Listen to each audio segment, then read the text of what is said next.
My whip demonstration in this video was approximately 20 years ago. I want you to close your eyes for a moment and listen to the whistling sound of my whip cutting through the air for reasons of what I'm about to say.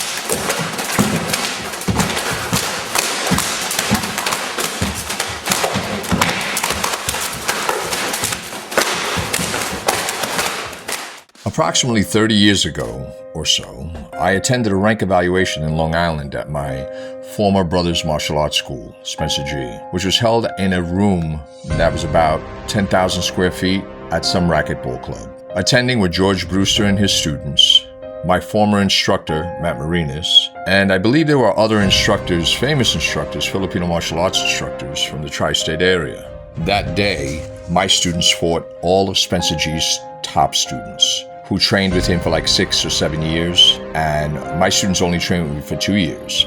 I think Christopher Languish, he trained with me for 3.5 years. Anthony DePremio, Riz, and I know there was 2 others, but I can't seem to remember their names. It doesn't matter. What happened is my students beat all of their top students. Now, what is the best way that we could erase what happened to their students? Well, why don't we embarrass, destroy, humiliate their instructor, which was me? Why don't we put him up against a double whip master, Uli Lang, knowing Bob Rivera only has a single whip master level? It didn't matter to me.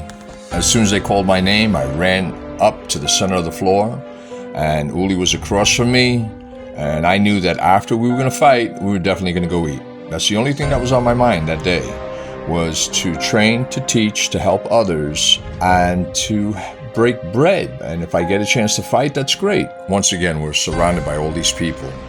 Uli crossed his weapon against mine, and then he dropped his weapon, walked over to me, and he said, "Hey Bob, we need to go nice and slow. We don't want to frighten everyone here." And when he said that, I just, something wasn't right. A red flag went up, and my response was, "Okay, but where we're going to eat afterwards?" He looked at me with 3 heads, stepped back, crossed whips with me, and there was no way I could have stopped what was going on. You have 200 to 300 people watching this fight, and we're the only ones that are going to fight.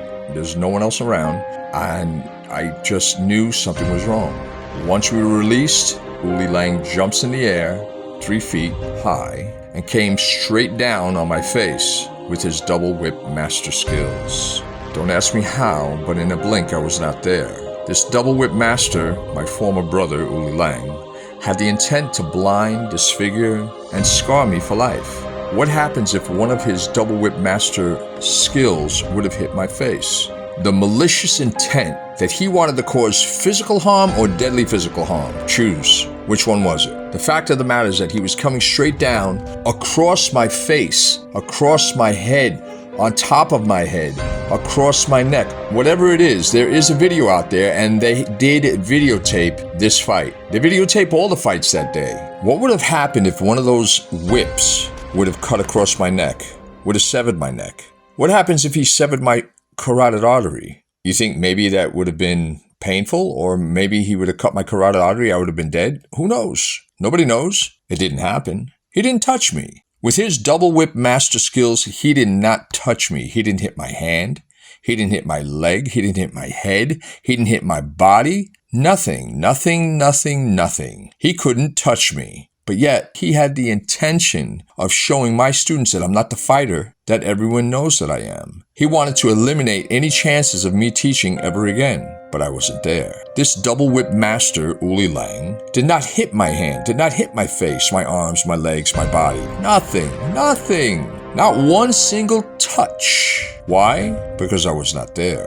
This fight was 30 seconds, and when you have someone who has the ill intentions of blinding you for life, scarring you for life, in those 30 seconds can seem like a lifetime.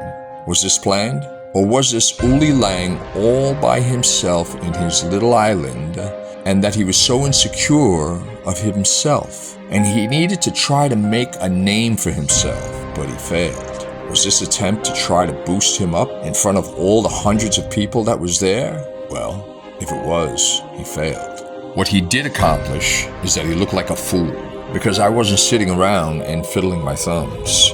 How dare he tell me to go slow? How dare he tell me that there's people in the room and we don't want to frighten them? How dare he say that? But yet he did. Once the fight was over, I requested a copy of the video, and Spencer G and the crew, his students, said to me that the video was blurred, that the tape broke, that their dog ate it, and whatever other dumb excuse they had.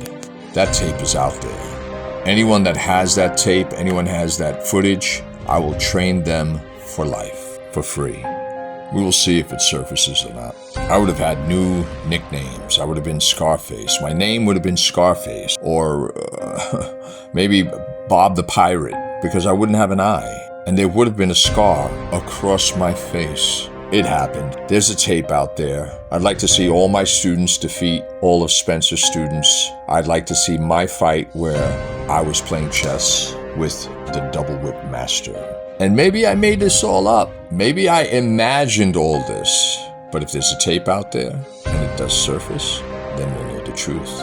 My students were there. They know the truth. Chris Languish, Riz, Anthony DePremio, Rich, and I forget his last name, and there was another student and I forgot his name. It's been 30 years. That's quite a long time ago, and that was the day of war.